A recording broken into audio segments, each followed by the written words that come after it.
Assalamualaikum warahmatullahi wabarakatuh. Perkenalkan, nama saya Muhammad Holil, NPM 2122211069. Di sini saya ingin menyampaikan hasil resume saya mengenai matkul strategi pembelajaran. Mari kita simak bersama-sama. Pertemuan yang pertama yakni tentang model pembelajaran kooperatif, yang mana model pembelajaran kooperatif adalah salah satu cara melakukan suatu proses belajar pembelajaran, yang mana cara ini digunakan dengan cara membuat suatu kelompok dalam kelas beranggotakan siswa kelas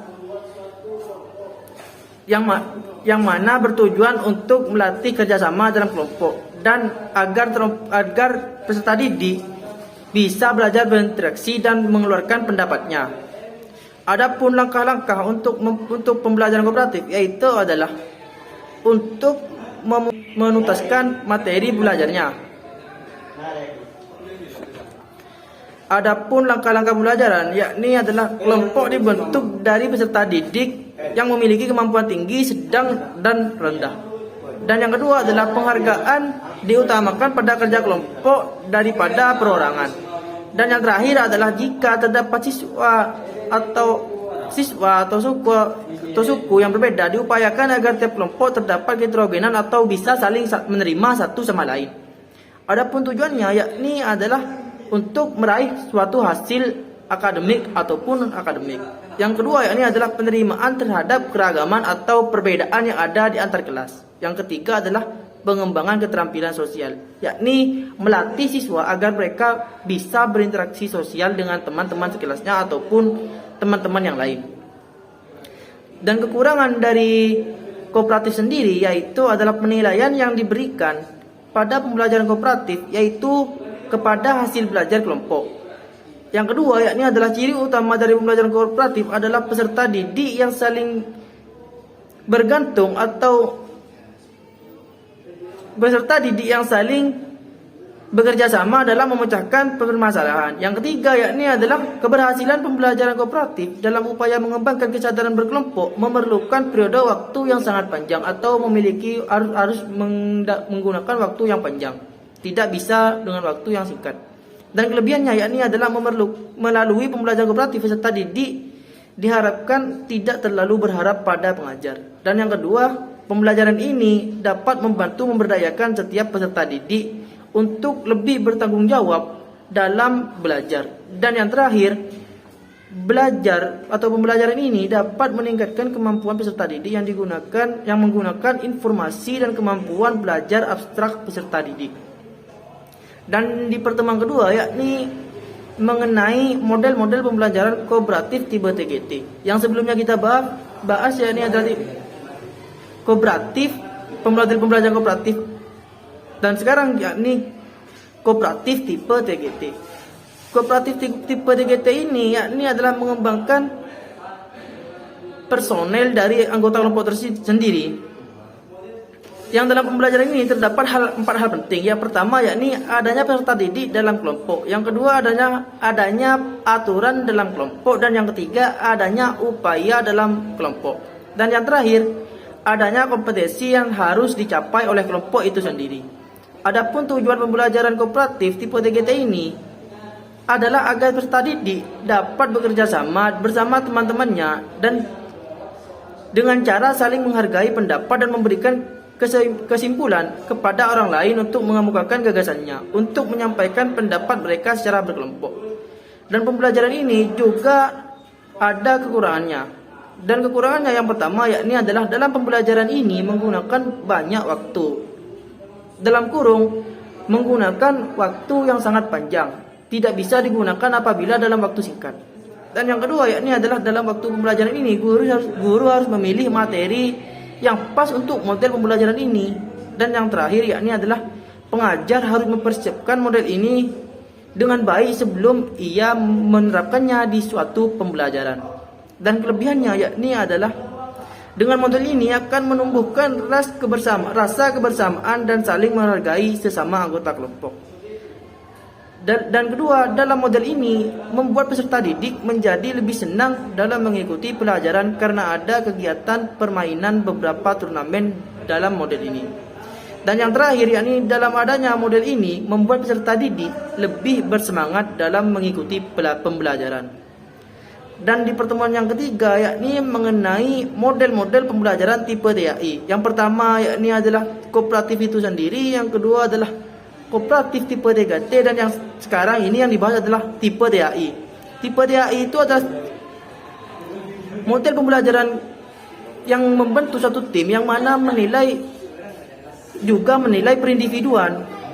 Dalam pembelajaran ini terdapat 8 komponen. Yang pertama adalah tim placement, tes dan kurikulum material dan lain-lainnya. Adapun langkah-langkah pembelajaran itu yaitu adalah penyampaian tujuan dan memotivasi peserta didik dan menyajikan informasi, dan yang ketiga membimbing kelompok belajar dan mengorganisasikan peserta didik ke dalam kelompok-kelompok belajar. Dan yang kelima, evaluasi, dan yang terakhir memberikan penghargaan. Kekurangannya yakni adalah peserta didik yang kurang mampu akan bergantung pada peserta didik yang pintar atau pandai. Sedangkan yang kedua yakni adalah peserta didik yang pintar akan keberatan karena nilai yang ditentukan oleh presentasi atau pencapaian kelompok. Dan yang terakhir adalah bila kerjasama tidak berjalan dengan baik, akan ada peserta didik yang aktif dan juga tidak aktif. Dan di pertemuan selanjutnya yakni tentang model-model pembelajaran kontekstual. Kontekstual sendiri adalah suatu konsep belajar yang membantu mengaitkan antara materi yang diajarkan dengan dunia nyata peserta didik, dan mendorong peserta didik membuat hubungan pengetahuan yang dimiliki dalam penerapannya sehari-hari dan sebagai masyarakat. Dalam pembelajaran ini pengajaran memiliki beberapa prinsip yang harus dipegang dan diterapkan pembelajaran kontekstual ini, yaitu yang pertama merencanakan pembelajaran sesuai dengan kewajiban pembelajaran mental peserta didik. Yang kedua yakni adalah membuat kelompok belajar yang saling bergantung. Dan yang terakhir menerapkan atau memperhatikan multi inteligensi. Adapun strategi yang digunakan untuk kontekstual ini yakni yang pertama adalah mengaitkan, yang kedua mengalami, dan yang ketiga adalah mentransfer. Dan pertemuan selanjutnya mungkin adalah model pembelajaran berbasis proyek. Adalah suatu pembelajaran yang mana menyusun peserta didik atau menuntun peserta didik agar memperoleh pengetahuan dan pemahaman baru berdasarkan dengan pengalaman yang mereka dapat dari presentasinya. Adapun prinsip pembelajaran berbasis proyek ini menurut Fadhur Rahman yaitu sebagai berikut, salah satunya yakni pembelajaran melibatkan peserta didik untuk melibatkan tugas-tugas kehidupan dunia nyata untuk memperbanyak pengajaran, dan hal-hal yang menjadi pedoman seseorang pembimbing yaitu sebagai berikut. Adapun hal-hal yang menjadi pedoman seorang pengajar dalam menerapkan model pembelajaran berbasis proyek ini yakni sebagai berikut. Yang pertama yakni adalah penilaian, yang kedua hubungan dengan ahli, yang ketiga adalah belajar pada dunia nyata, dan poin keempat adalah ketaatan terhadap nilai-nilai akademik.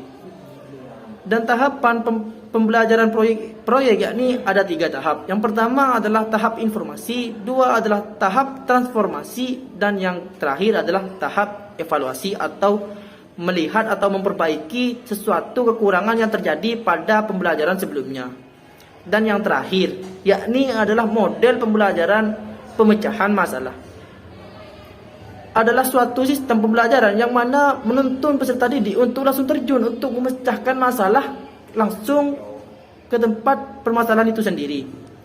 Adapun ciri-ciri ataupun karakteristik model pembelajaran pemecahan masalah ini yaitu salah satunya terkait dengan dunia nyata. Yang kedua adalah memotivasi pembelajar.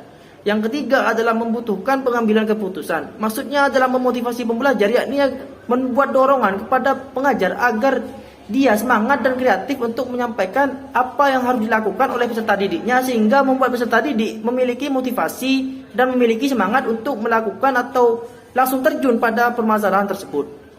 Adapun langkah-langkah atau pembelajaran pemecahan masalah yaitu yang ini ada beberapa tahap. Yang pertama adalah mengorientasikan, yang kedua adalah mengorganisasi, yang ketiga adalah membimbing, dan yang keempat adalah mengembangkan, dan yang terakhir yakni adalah menganalisis. Dalam pembelajaran ini juga memiliki kekurangan. Sama dengan halnya pembelajaran sebelumnya, pembelajaran ini sendiri juga memiliki kekurangan dan kelebihannya masing-masing. Adapun kekurangan model pembelajaran pemecahan masalah ini, yakni kekurangannya yang pertama adalah pelaksanaan PPM dianggap sangat memakan banyak waktu sehingga dianggap tidak efisien. Yang kedua yakni adalah kurangnya waktu pelaksanaan. Dan yang terakhir adalah peserta didik tidak mendapat pengetahuan secara utuh. Dan kelebihannya yakni adalah mengembangkan pemikiran kritis dan keterampilan kreatif, meningkatkan kemampuan memecahkan masalah, dan yang terakhir meningkatkan motivasi peserta didik dalam melakukan hal belajar mengajar. Mungkin sekian yang bisa saya sampaikan, kurang lebihnya saya mohon maaf. Wassalamualaikum warahmatullahi wabarakatuh.